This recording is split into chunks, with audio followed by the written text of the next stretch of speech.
Well, you know, that was I'm Mike, I'm an addict. Hey, Mike. And that was a nice laundry list of rules, if you will.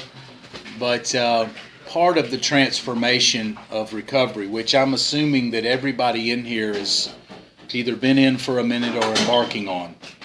The thing about recovery is that we have to realize, you know, I was working by a set of rules when I was out there. I had a certain code of conduct that when I was out there, we can all agree on that. And actually, I had a sponsor when I was out there. I think we can agree on that because somebody had to show me how to do the things that I was doing on the streets. Somebody had to show me the rules.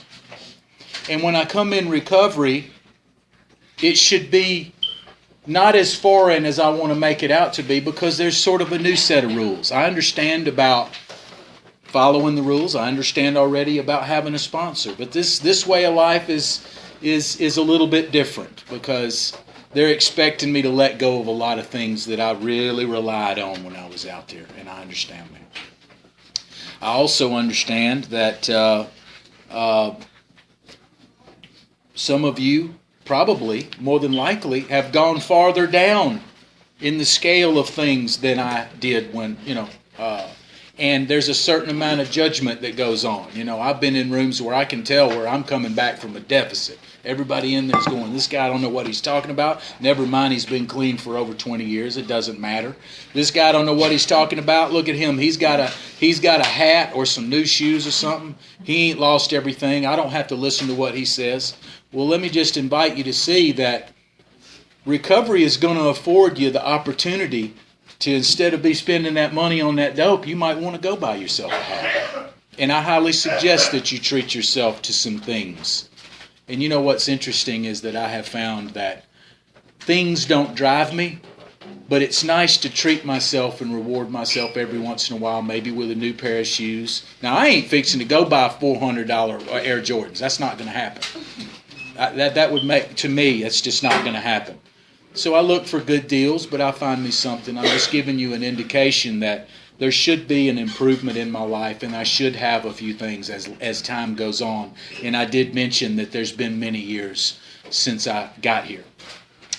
I also want to share with you that there's so many things that are possible in recovery. I want to share a story with you in case there's some people in here maybe on their third strike, maybe on their 10th failure. In their mind, they call it a failure. We can call them life lessons. And they're saying, man, I don't know if I have what it takes. And maybe you've heard this, but I think it would bear repeating. And it's a good analogy to really get across that the answer to everybody's question that's in here wondering if they have what it takes to make it in recovery, I'm here to promise you that you absolutely, every single person in here does have what it takes, and I'm going to prove it to you. There was a guy a long time ago, he's a comedian, Richard Pryor. I kind of grew up with Richard Pryor, listening to him on old things they called actual records, back when people had records, and I had one of his albums when I was a kid. And one of his jokes, he's up on the stage, and he's playing a guy who's trying to get a job. And he's also playing the guy behind the desk looking at his resume.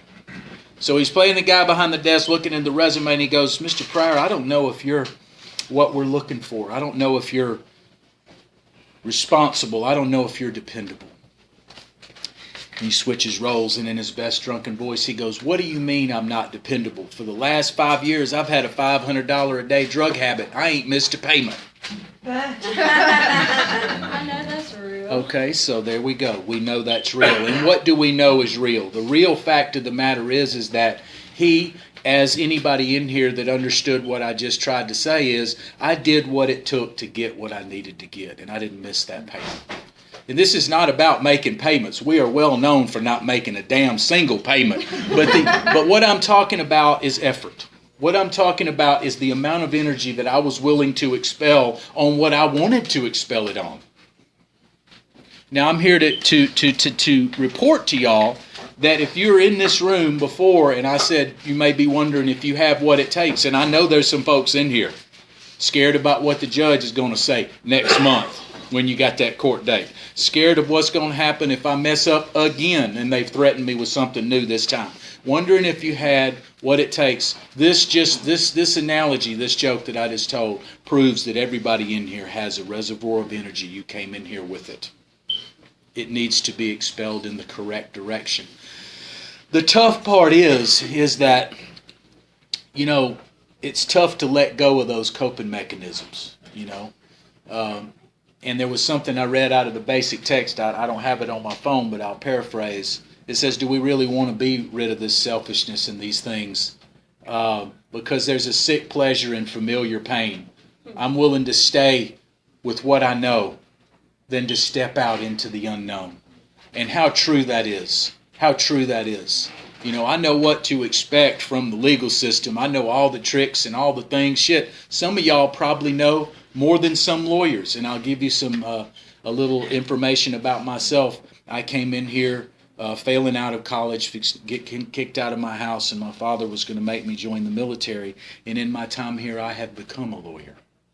So I sit before you, somebody just like you, who thought he couldn't make it, who couldn't do it, who thought that that was for those other people. And I have stood and looked in the face of that lie, that my disease tells me that somehow I'm broken, somehow my first thought's always wrong, somehow forever in my life everything I touch will always turn to shit. I have looked that lie in the face and not just said you're a liar, I've proved it to a liar.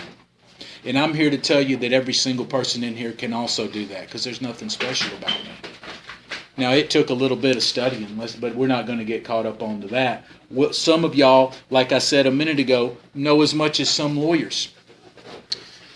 But the thing about it is that turning my back on those things that I thought I know is real hard. It reminds me a long time ago, shit, let the dogs in. I mean, they were cool with me except for one. One of them snipped me a minute ago, man. Addict dog. He said, man, this guy's too recovered. Let me bite his ass. I mean, he's used to... You know you making it when that fucking dog takes a snip out of your fucking hand. I don't know which one it was, but it's all good. I shouldn't have put my hand in his face. But the thing about it is that, excuse me, what I was going to say is, how's it going, man? What the fuck is I'm going to tell you something, brother. Say it again, sir. Oh shit, my monster drinks are. Hold on a minute now. I'll sit it over here. Jesus Christ, I didn't know that. Now sit this over there under that chair or something. Wait, not allowed on the property. Here you go. I didn't know that. I didn't know that. I didn't either. I didn't know that. I just stopped at the store on the way. I was like, what the? Yeah, I mean, you know, like, hey, you know, really? Okay. I wasn't trying to trigger nobody or anything. Jesus Christ. Anyway, after a meeting, I'm a recovery monster. yeah, well, you know. Hey, when I came in recovery, I had my own ceramic coffee cup, and I carried it in every meeting, and I was drinking like 30 cups of coffee a day. I was a geek monster on that shit. I mean, after 5 meetings on a Saturday, which you can pull off with ease. If you start like going to Metro Big Book, you got your 10 at Jaffe, 12 moving over to Primary Purpose, come back for the 3, and the 6 at Jaffe, you got at 8 o'clock, and then the 10:30 Hoot Owl. Anyway, after drinking coffee all day, I'd be grinding my damn teeth. But here's the thing, I don't drink coffee no more. But I sure enough treat myself to a monster when I go to a meeting. And I have my little Altoids in my hand. I always have my little Altoids, you know. Just to show you how powerful you ladies are, about 25 years ago, a girl told me I had bad breath, and I've been carrying those son bitches ever since. I mean, you ladies, you own it. You own it, man. We're going to follow y'all anywhere y'all go. But anyway, the truth of the matter is that we were talking about turning our back on the things from the past, and you may know more about the legal system. It reminds me of this guy after a meeting, and we're just having a conversation here, see? I ain't going to be telling y'all about no war stories. That's not how I operate, and anybody that's got any time in recovery, if they don't have something to say about recovery stuff and want to sit here and tell you an hour's worth of war stories, they need to get the fuck out. because they ain't no count. Because y'all already know how to get high. Am I wrong about that? No. Okay, so y'all already know I don't have to try to impress you or tell you how to get high, and I'm not going to. I will tell you that I ain't hung around this outfit for going on 3 decades for no reason. And I still make a meeting a day. So anyway, we were out to eat after a meeting, and this cat was talking at the place we went and ate. He was bragging to everybody about he had the best bail bondsman in the world. I mean, the best bail bondsman on the planet. He was showing everybody the card he had, a triple laminated card stock, colored thing. Man, he'll come any hour of the day. He with a signature, he'll come get you. And everybody at the table, I mean, I had a little time at that point, so, most everybody I'm going to be around is going to be new, comparatively speaking. So it was a bunch of new people after the meeting, and they were all listening to him like, cool, can I get a copy of that card, And I decided to trip him up. And I don't know, I'm not trying to trip y'all up, but it may in fact trip some of y'all up. So I'm going to tell you what I asked to do. I said to him, what's better than the best bail bondsman on the planet? Well, I had them, they didn't know what to say. They didn't know what I was wanting them to say, because they wanted to say. So they were all sitting there, and they didn't come up with an answer, and I let it go on a little longer than I should have. But finally he said, I don't know what's better than the best bail bondsman on the planet. And I said, not needing one. Okay? And there's no truer words than ever be spoke. You can have the best bail bondsman on the planet. You can know all of them tricks. But something that trumps all of that bullshit is not needing one. And this program is a surefire way to no longer need one. And I don't know about y'all, but I've got a sneaking suspicion there's some folks in here that is damn tired of calling some bail bondsmen. Some damn tired of dealing with just another one of them fucking court dates. Damn tired of people looking at you the way they look at us as a failure, and there he goes again.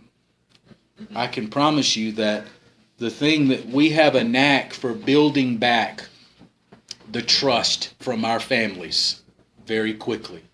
We have a knack for getting back in good graces somehow with the situation. What my observation has been over the years is that we have a real hard time keeping that trust. See? And what happens, especially with new people in recovery, is I come in here thinking that I have a set of problems. And they're clear-cut problems. And that problem is this court date. That problem is she ain't talking to me. That problem is I ain't got my license. That problem is, I just want the judge to say case dismissed. And then I'm here to promise you that if you get sober or clean, whatever, and that's something else that I want to talk about. Somebody help me remember that. I'm going to sit it right there and try to remember. I promise you that if you keep coming back, all those things will be fixed in very short order.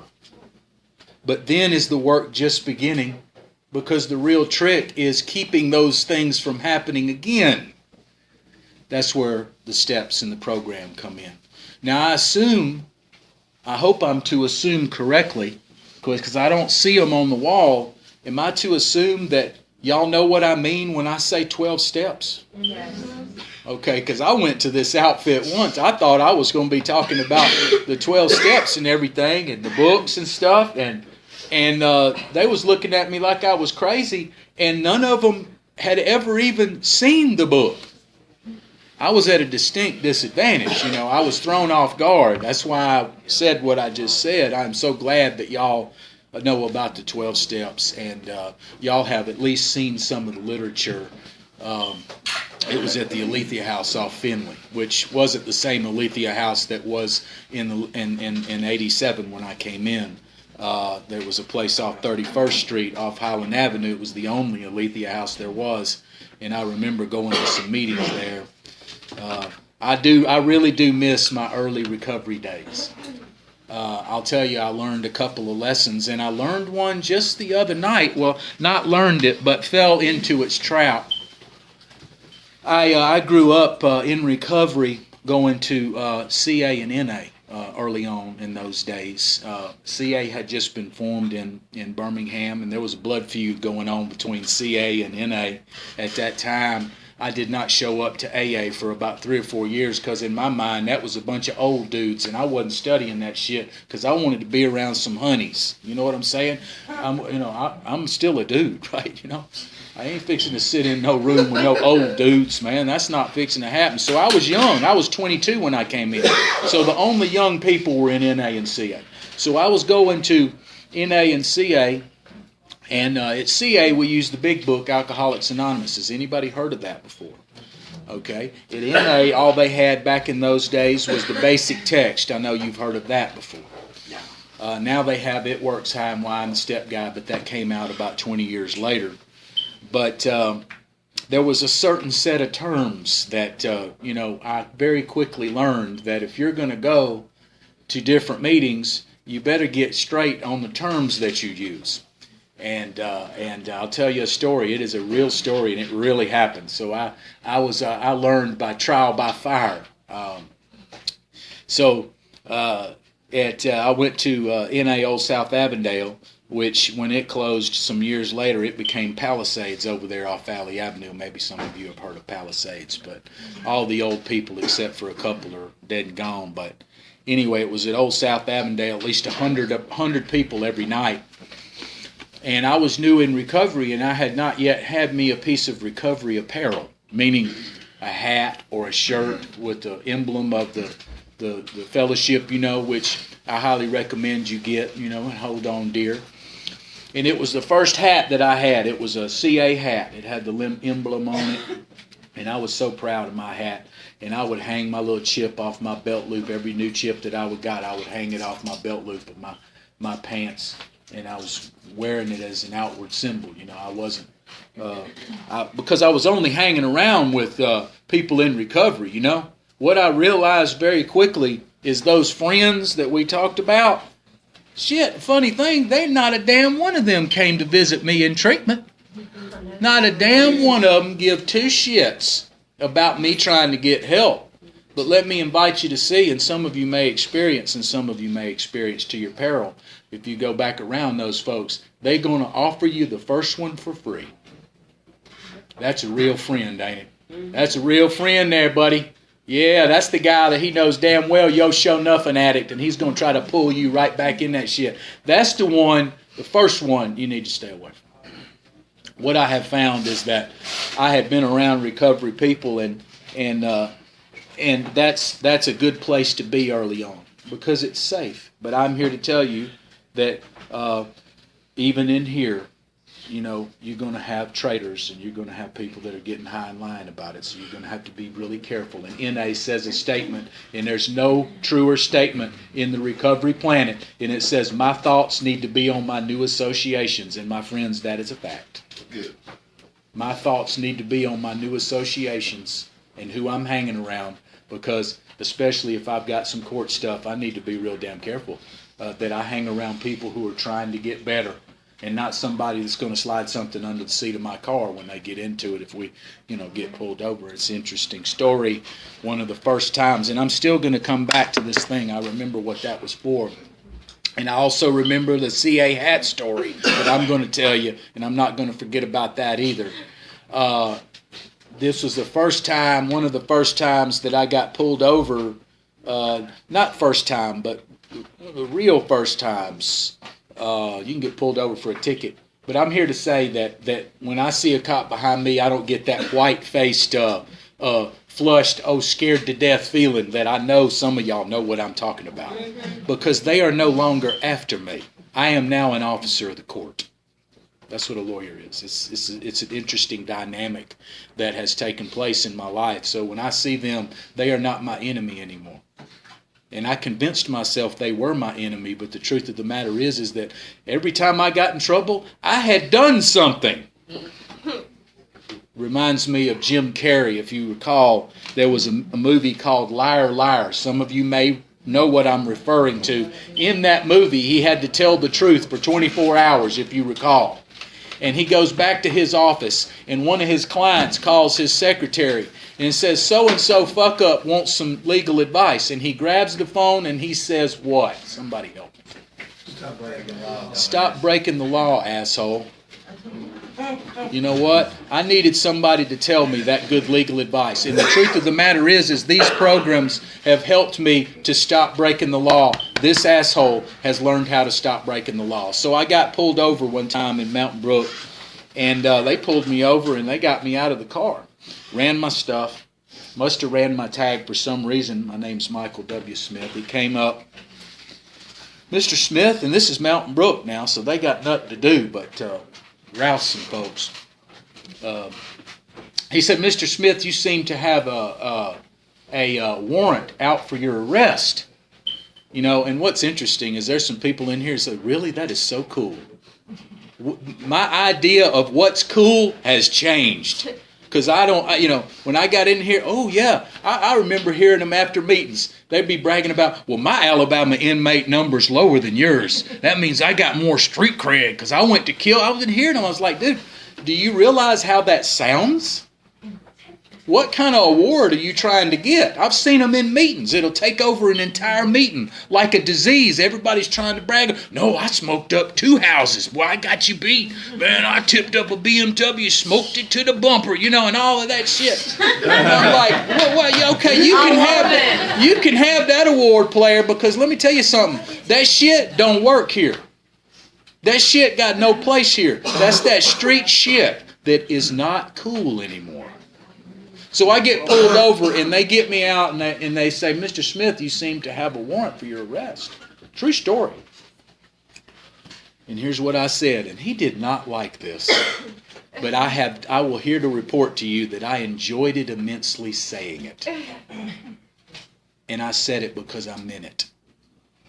And it encapsulates the results of these programs.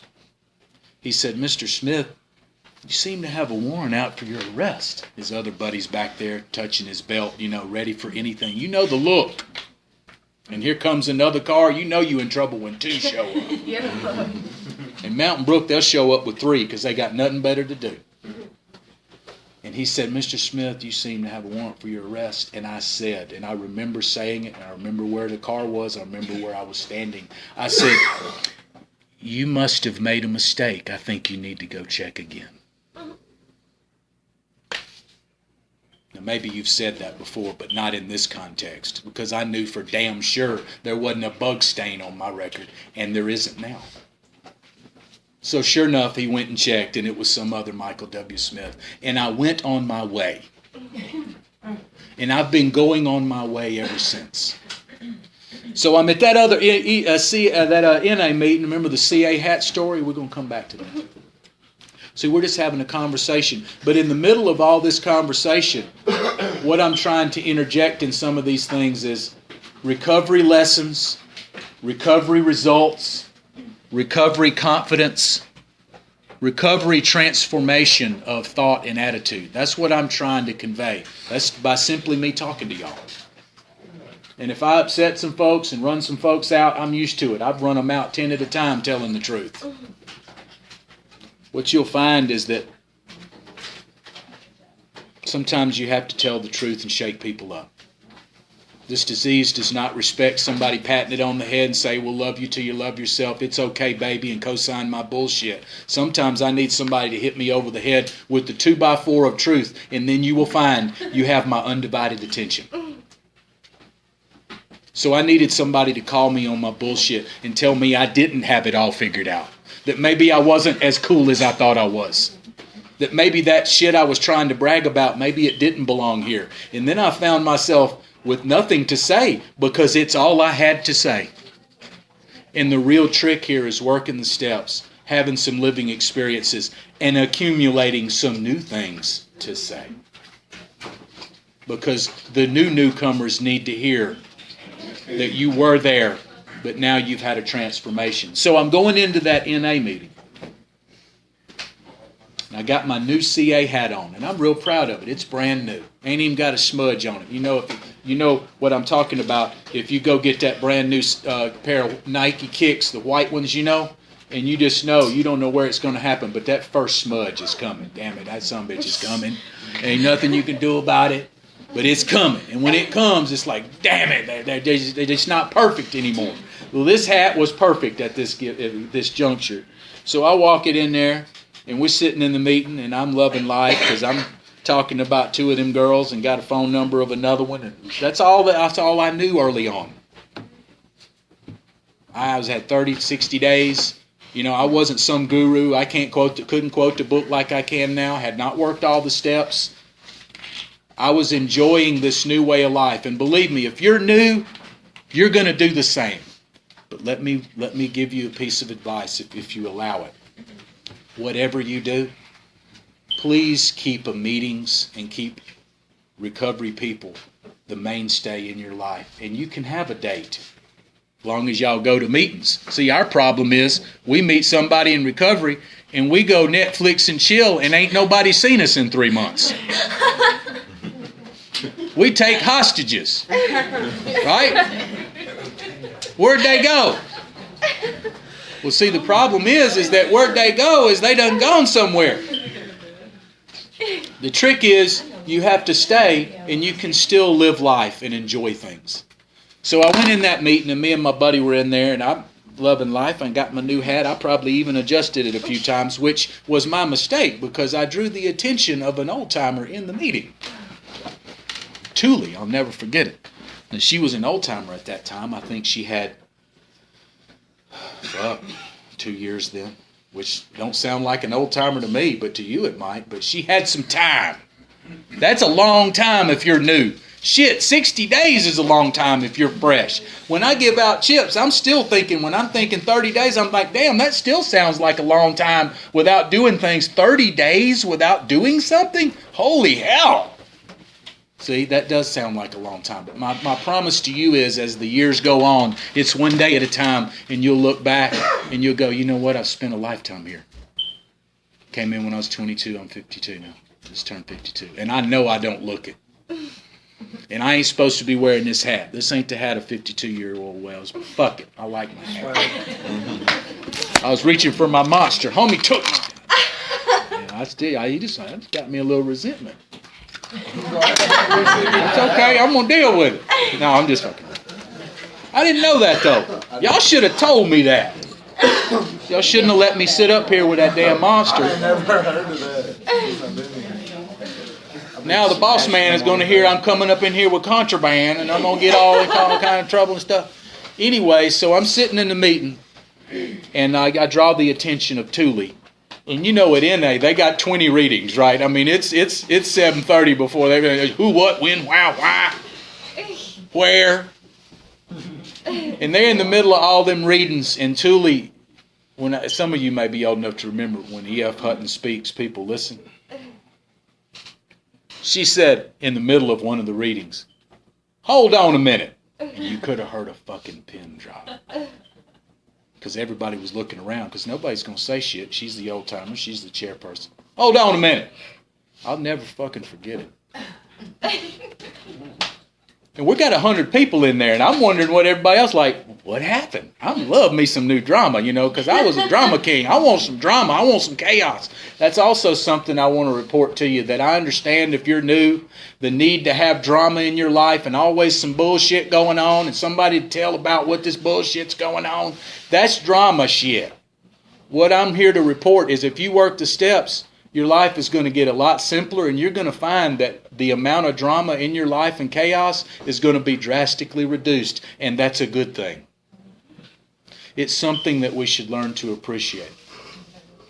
So anyway, she says, what's going on? Don't let me run over, but we're just having a conversation. 6:29, we're good. What helps me is we didn't go through all them readings, see? Because, I could speak 3 hours just like this. We ain't got into the steps. We ain't even talking about the book. I could come in here and blow your mind talking about the book, but I know what crowd I'm talking to. I'm a pro at this. This is not the crowd for me to be quoting pages out of no book. Okay? I love it. Yeah, I'm just saying, man. Yeah. Had a lot of practice. So I'm in the meeting. She says, what's going on? Everybody's listening, and I'm looking around, what's going on? And finally, everybody figures out that she's looking in my direction. And then it starts zoning in. 3 people from me, 2 people from me, and we're all looking.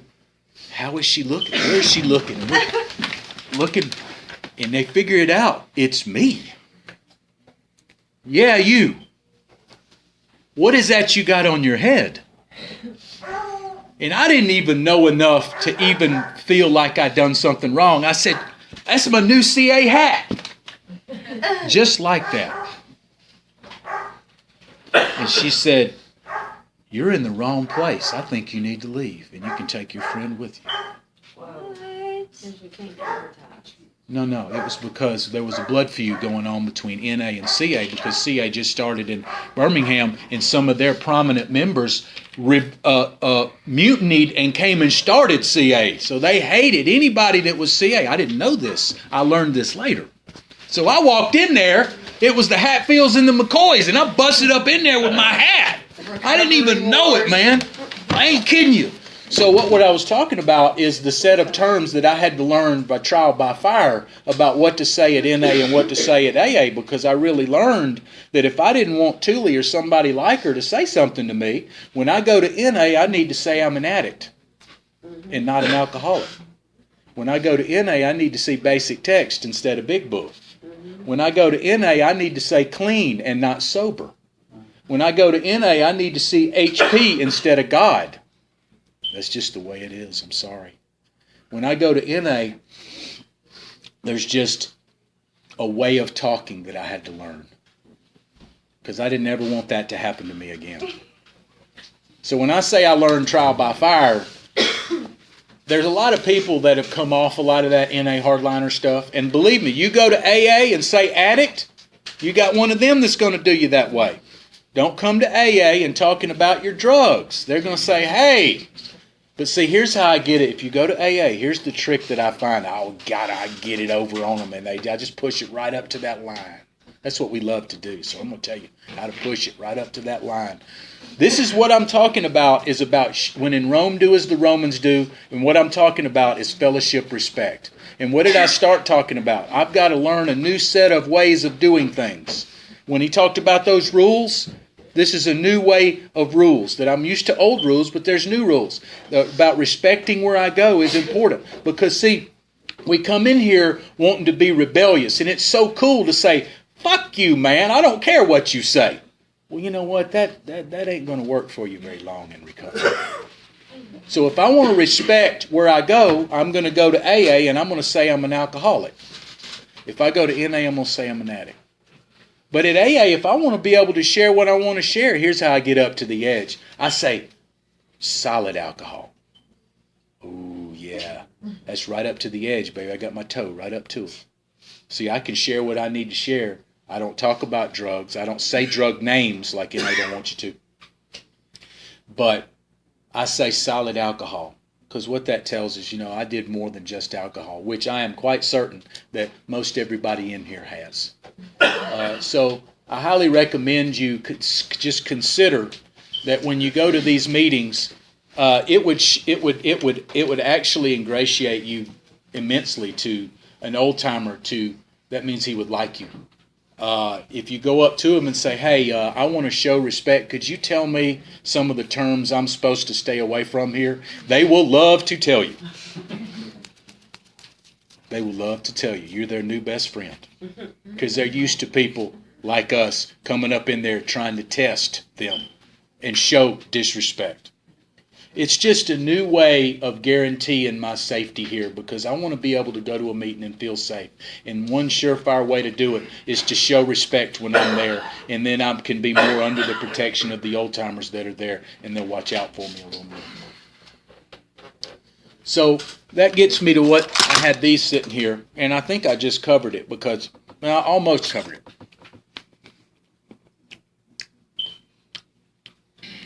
Was at CA one time. And this is something that I guarantee you there's people in here thinking about doing right now, if not doing it as we speak. I'm like Nostradamus with my predictions. I mean, I just know. I just know. Believe me, if you run along as I do, you're going to know too.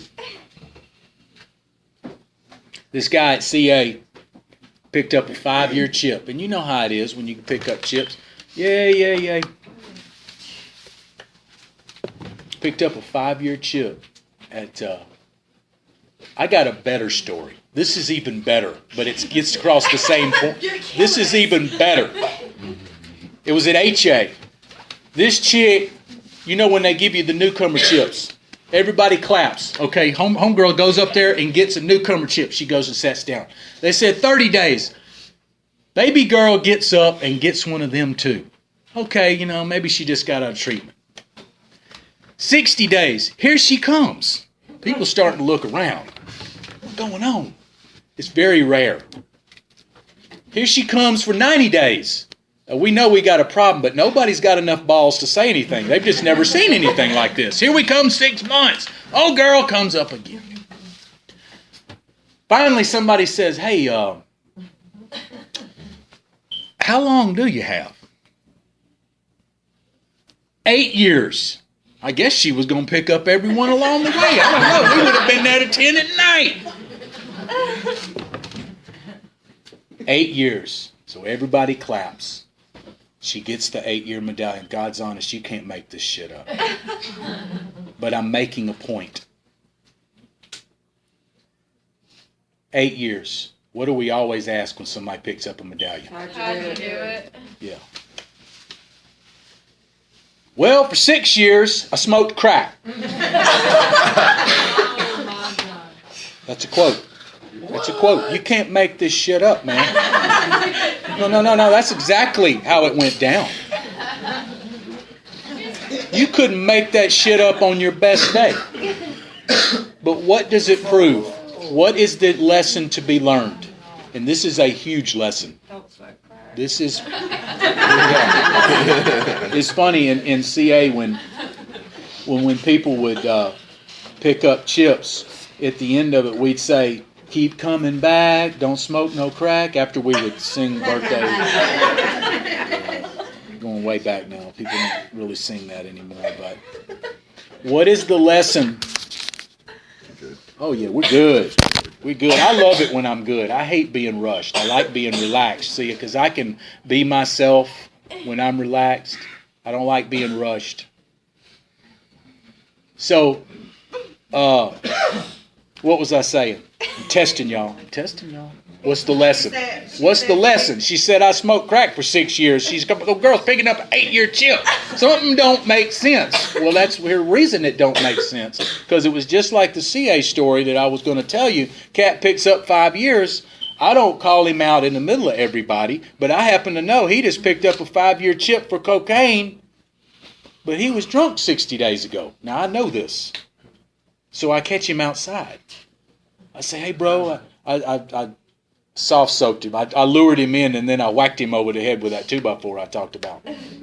Because I had some time at this time. So, I earned the right to call bullshit. If you get a little time. I wouldn't suggest it if you got 30 days. You ain't earned the right to call somebody on their bullshit. You still bullshit and don't even know it yet. Believe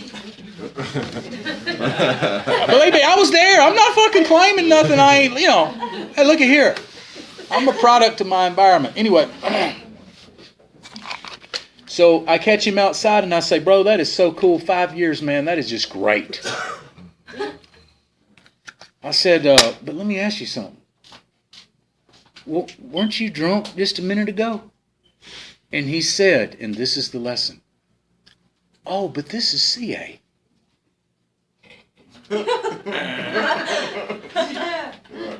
Okay, now that encapsulates the lesson that I'm trying to share with you.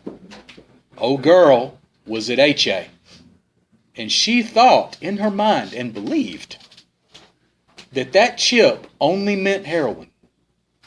That she could actually say with a straight face and have people believe that shit and clap for it, that she smoked crack for 6 years, and somehow that was okay. Homeboy picked up a chip for 5 years, and it was just okay that he was still drunk practically. So here's the lesson. And this is coming from me, who's an old-timer, who maybe I grew up in a military household and the idea of integrity and fucking respect means more to me than some people. But I'm here to tell you that chip that some of you have needs to be worth the plastic it's printed on. And if you're playing them kind of games, two of which I just shared with you, that chip ain't worth the plastic it's fucking printed on. So, what's the lesson? If you think you can go to AA and still be high on your pills, you're full of shit. If you think you can go to CA and still be drinking, you're double full of shit. If you think you can go to HA and smoke crack and still pick up your chips, I don't even have to finish the sentence. Triple full of What shit. that's called is fellowship shopping for sobriety dates, and talking about trying to keep up with what club I lied about and where I can't go and all of that shit when I was out there. Man, I got to figure out who I lied to and what was the story. Talking about effort. Bring that shit in recovery and try to say, okay, now what's my sobriety date at this fellowship? And what's my sobriety date here? And all of that. Try to keep up with all that. All the while trying to gain some respect from somebody, and you can't keep that kind of stuff secret long. And your ass is going to be found out. And then where you at? You have done shit where you eat. Because all you got is your integrity and your word. So here's what I would suggest to anybody that's done got upset from what I just said. Because I guarantee you, I've done whacked somebody in here over the head with that 2x4. Just by the story that I told. Somebody in here, more than one, has thought that that's just the way it is. And that's what I'm going to do. And that just ain't the way it is. And I'm just going to share with you, this is my opinion. This is not written anywhere. But in my estimation, a chip means everything. A chip means I'm off everything. It's the simple, concise version of what I'm trying to say. And if you can't be with that, I understand.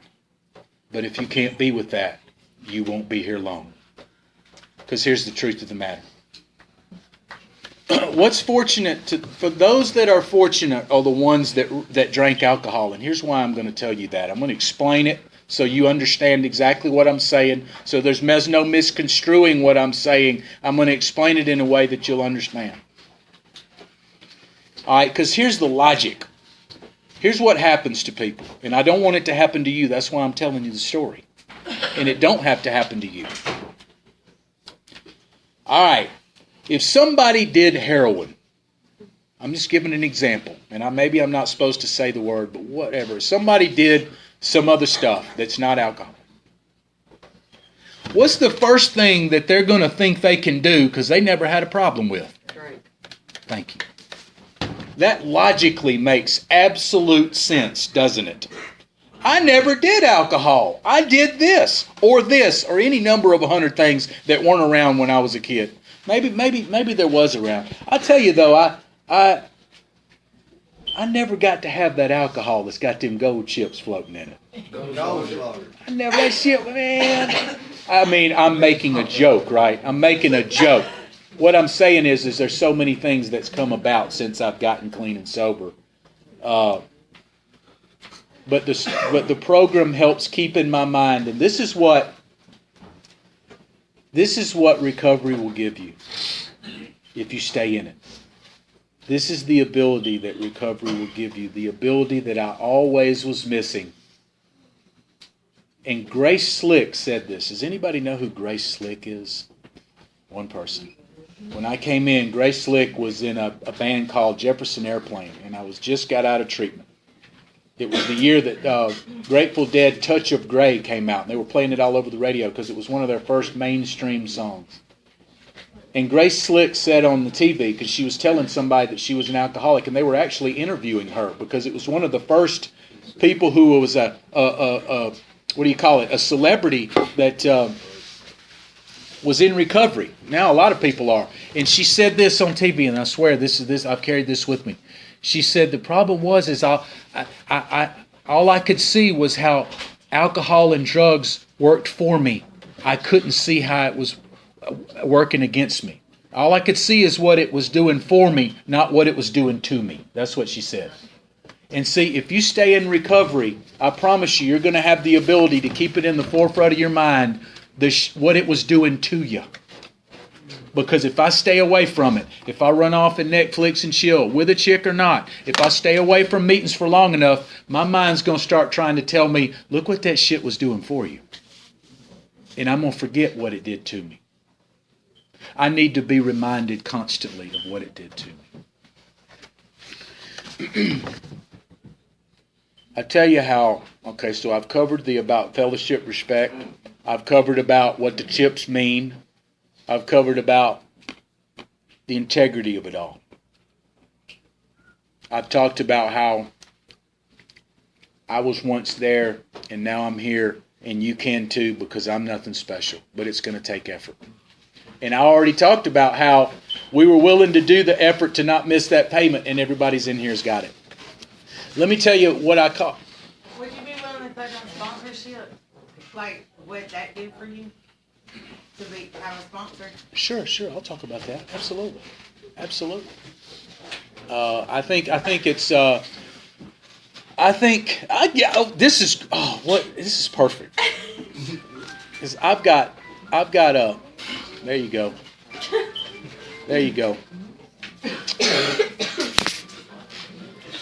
It's a great thing to have your priorities straight. I'm just going to tell you.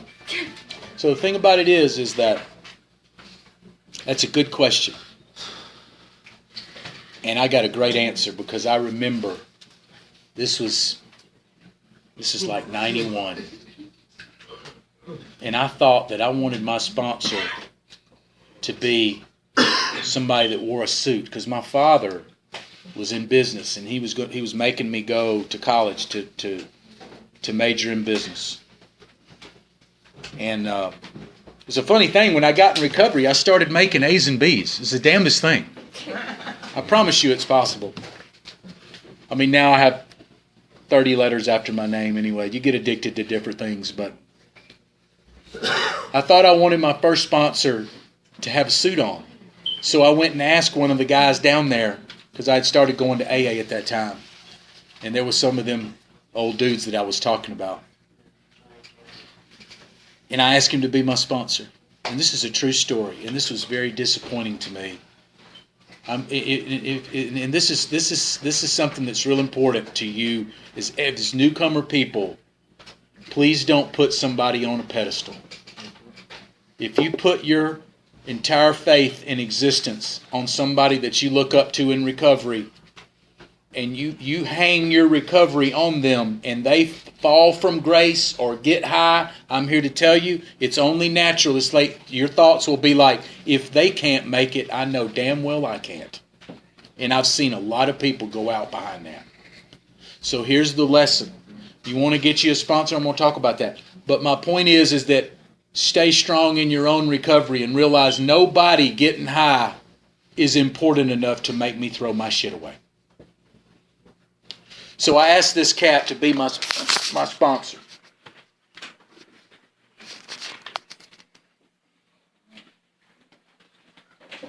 Okay. I asked this cat to be my sponsor. So he goes into telling me about 2 or 3 weeks later, he starts talking to me about life insurance. He happened to be a life insurance salesman.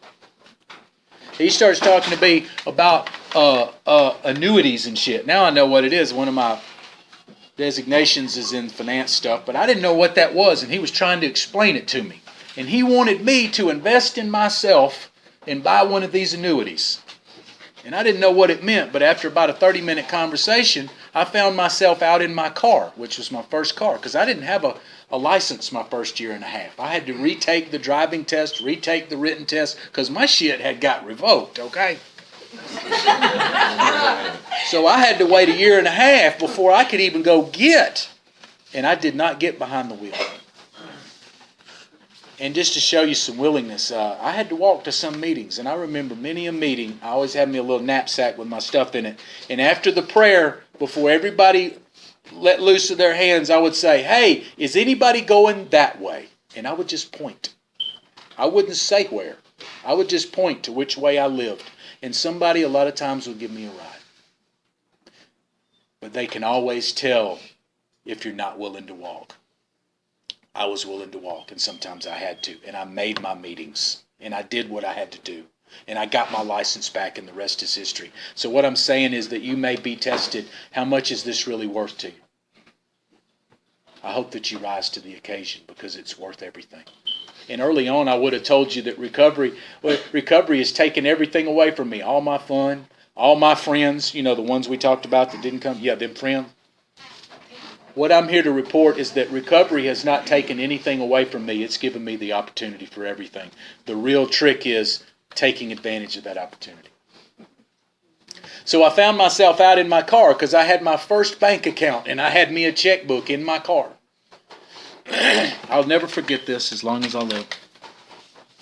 So I opened up the passenger side of my car, which was very, you opened up the driver's side. So I found myself sitting in the passenger seat because it's right in front of the glove compartment. And he was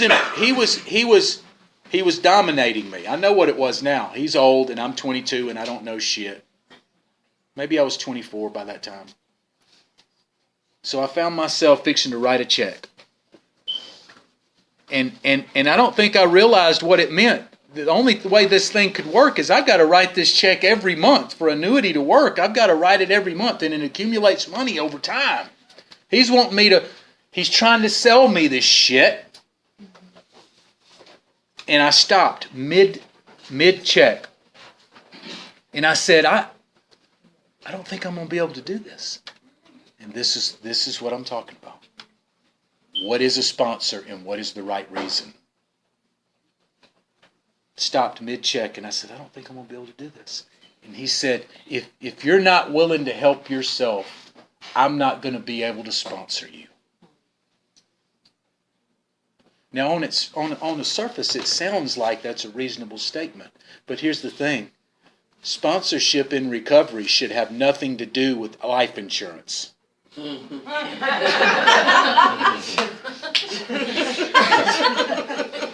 Sponsorship in recovery should not have anything to do with whether I want to buy an office chair from this fool.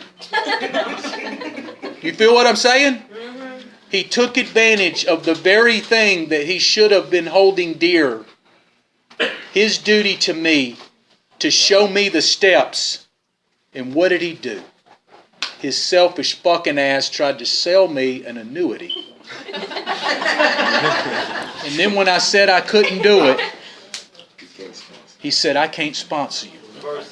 And I told people that story and messed his ass up. Because that deserved to be told, what he did to me. I could have got drunk behind that. I could have got high behind that. Because I looked up to him. He was on a pedestal. But see, what it was is he got me mad. And I wasn't fixing to give him the satisfaction. He got me mad and he said, I'll show you. So the next sponsor, I said, well, maybe I don't want a guy with a suit. And you're going to love this story because I swear it's true. But you asked.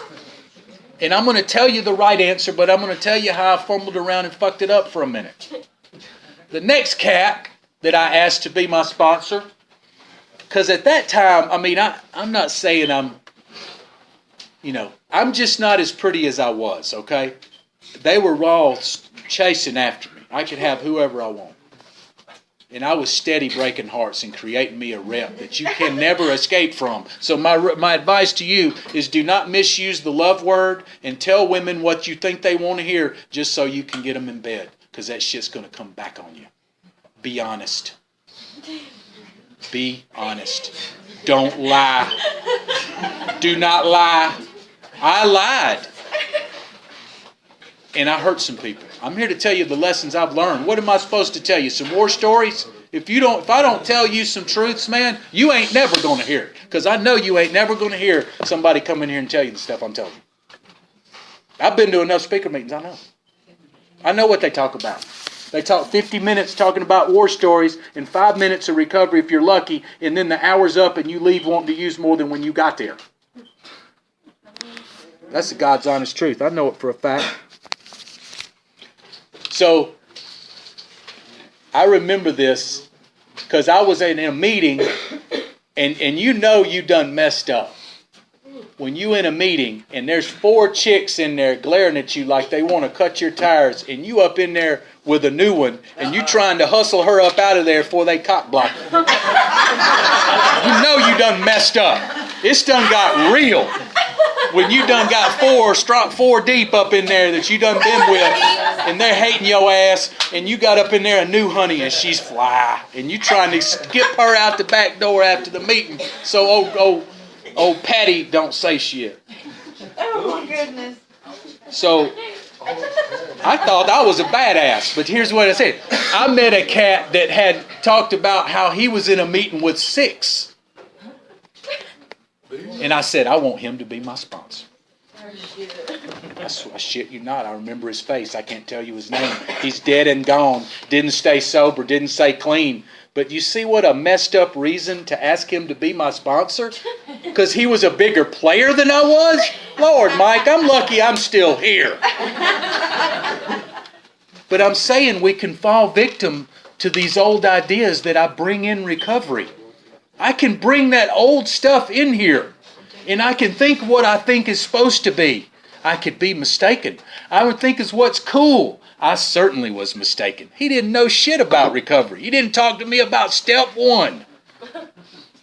Now let me get to the real answer. You want to find you somebody that's going to talk to you about the steps. You want to find somebody that was going to talk to you about the book and what's in it. You want to find somebody that's going to take you through the steps and show you what they did with the steps and get free like they did. That and only that. See, because we could come from all these different walks of life, but none of that means anything. What we have in common here is how we work the steps, how we get free from our addiction, and good things can happen, but it has nothing to do with annuities. It has nothing to do with being a player. It has to do with, what was your question? Can you tell me about sponsorship and what that means and who to ask to be a sponsor? I just answered it.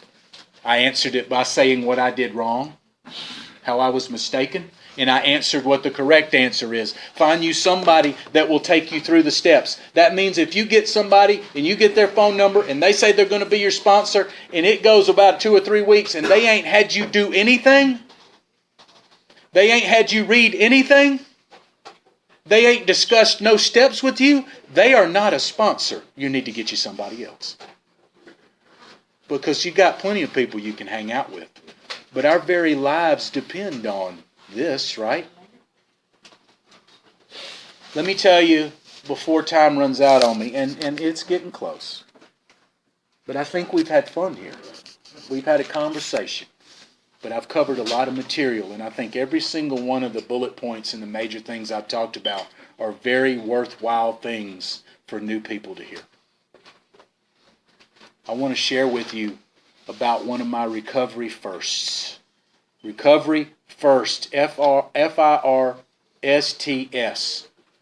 Because you're going to have to do a lot of things first in recovery. Because I don't know about you, but everything I damn near did out there, I was high. When I played pool and went to the club so I could play pool and drink for free because I would whip everybody's ass, I was high. And anything else I did was high. So what is recovery first? The first thing you do, and then you're not high, that you would have damn sure done. How about go to Florida? Oh. Recovery first.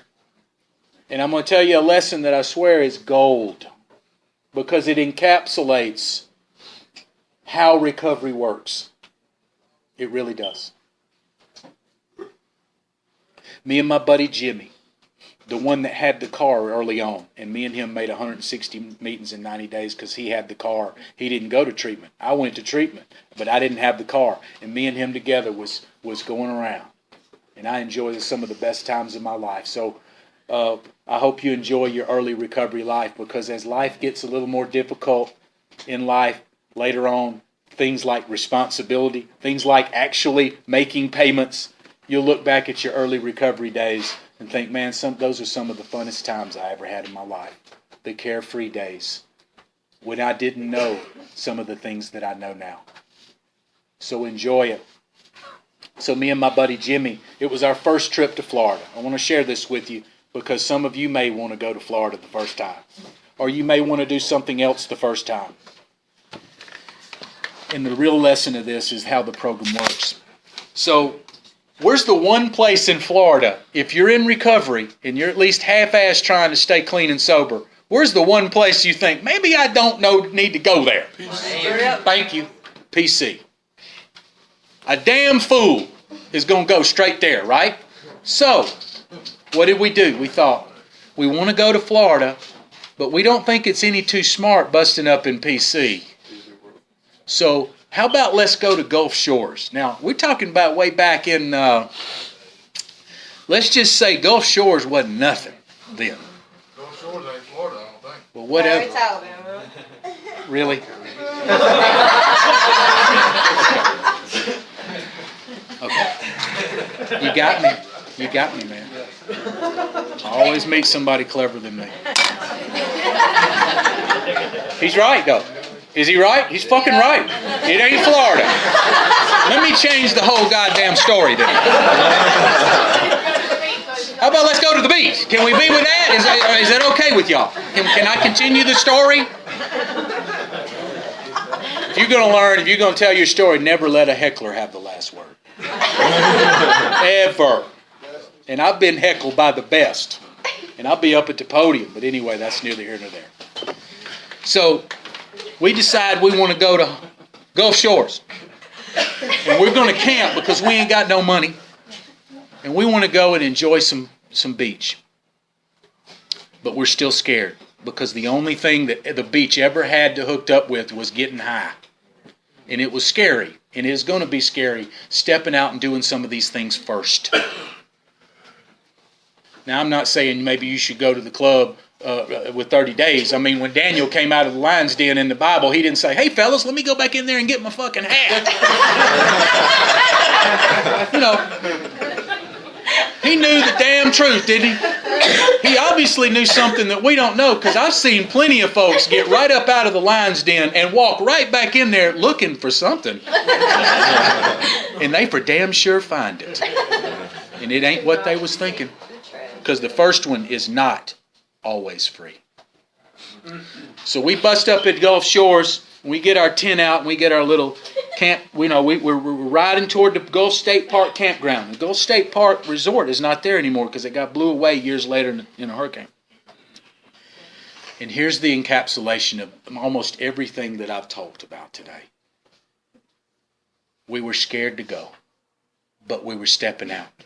We used a little good common sense because we didn't go to PC. We were going somewhere where we thought may be a little safer. And what did I see on the marquee of the Gulf State Park campground? AA convention this weekend. We had never gone to AA at that point. Here's my point, and here's the lesson. We met God halfway. We used some good common sense. And what did he do? He put a convention there so we could go there all weekend. You know, I think about a lot of the times that God has showed up and showed out in recovery. And that's one of the biggest ones that I'll never forget, because if we had been stupid and went to PC, I am absolutely certain there would not have been an AA convention there. That ensured... No, I'm just saying.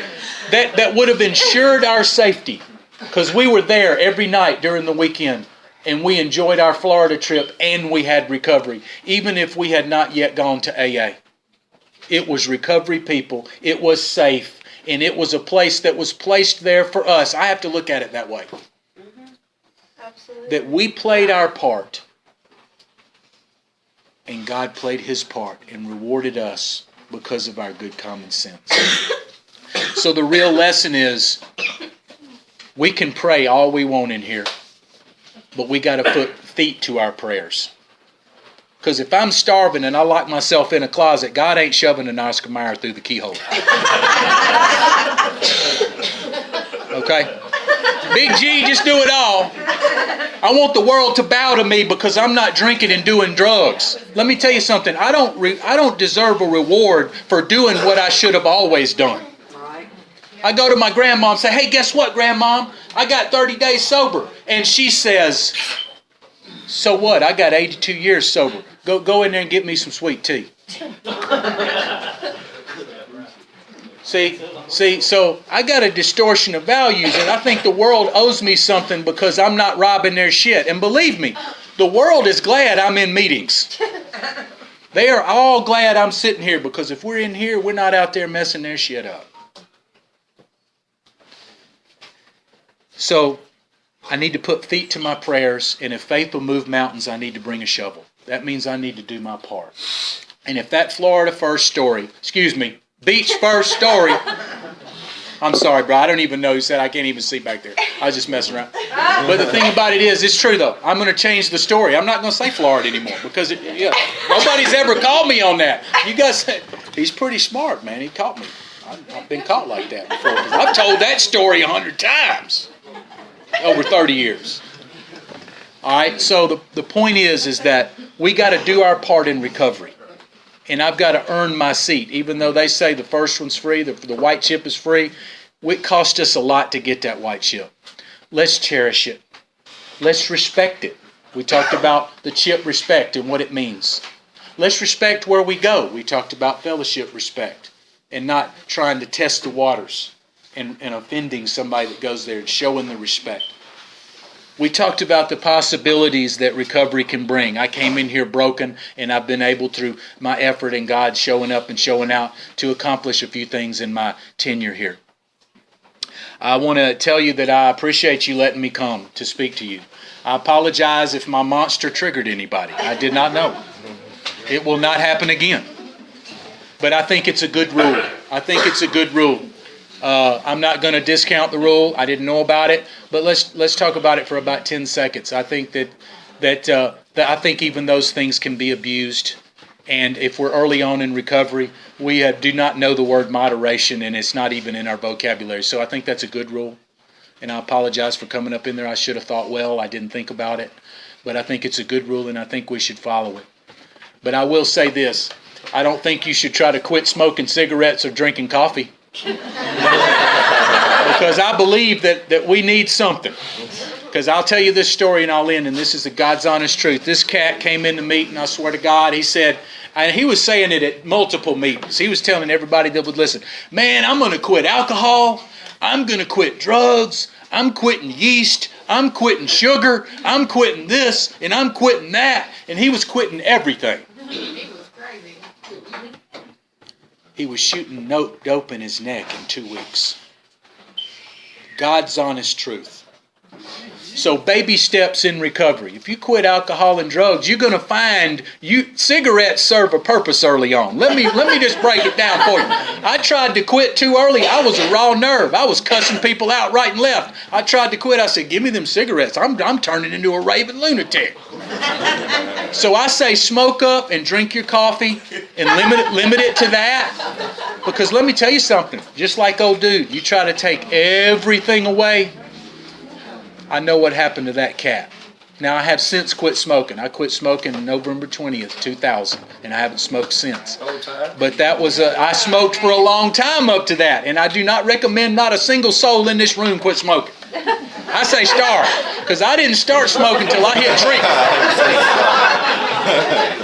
I didn't smoke a cigarette, but the first time old girl took the van to the store from Parkside up there in the Warrior, where it's called Bradford now, I said, give me a pack of Marlboro Reds. And that damn first cigarette was very hard to smoke, but I found that I carried those religiously there for a while. So we've talked about a lot. I tried to recap what I talked about. I really appreciate you letting me talk to you. We've been talking about 1 hour and 8 minutes, which is a great time. And I've been known to go longer. And I see I didn't even get to go into the steps. I really told myself when I drove up here, I'm going to go through the 12 steps so I can carry these people through the 12 steps. And I quickly realized that it was not going to work. I just needed to have a conversation with you guys. So if I didn't go into the steps like you wanted me to, I apologize. Maybe I can come back again and talk about the steps next time. I would love to do that. Yeah. I would really enjoy coming back and having another conversation with y'all. I always say this at the end of any talk I do because it encapsulates the program. I've had a spiritual awakening as the result of these steps, and I'll pass.